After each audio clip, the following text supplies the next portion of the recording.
Autopsy says violence caused death of detained Palestinian. An autopsy has found that a 78-year-old Palestinian man who was pronounced dead shortly after being detained by Israeli troops died of a heart attack caused by external violence.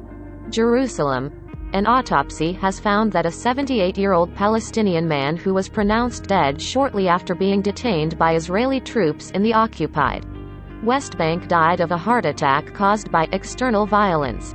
The autopsy, undertaken by 3 Palestinian doctors, confirmed that Omar Assad, who has U.S. citizenship, suffered from underlying health conditions. But it also found bruises on his head, redness on his wrists from being bound, and bleeding in his eyelids from being tightly blindfolded. The report, a copy of which was obtained by the Associated Press on Thursday, concluded that the cause of death was a sudden cessation of the heart muscle, caused by psychological tension due to the external violence he was exposed to. The New York Times was the first to report on the autopsy.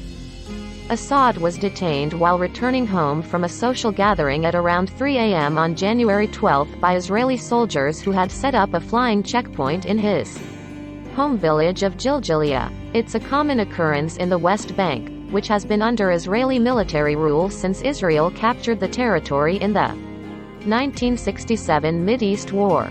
Palestinian witnesses say Assad was roughed up before being bound and blindfolded, and then taken to an abandoned apartment complex nearby. Other Palestinians who were detained in the same building later that night said they didn't realize he was there until after the soldiers left, when they found him unconscious, lying face down on the ground, and called an ambulance. The Israeli military has said he was detained after resisting an inspection and later released, implying he was alive. It's unclear when exactly he died. Initial reports said he was 80 years old. The unit that detained Assad, Netza Yehuda, or Judea Forever, is a special unit for ultra-Orthodox Jewish soldiers. It was formed with the aim of integrating a segment of the population that does not normally do military service. But Israeli media have reported problems in the unit stemming from the hardline ideology of many of the soldiers. Lieutenant Colonel Amon Scheffler, an Israeli military spokesman, said the incident remains under investigation and that actions will be taken if wrongdoing is found.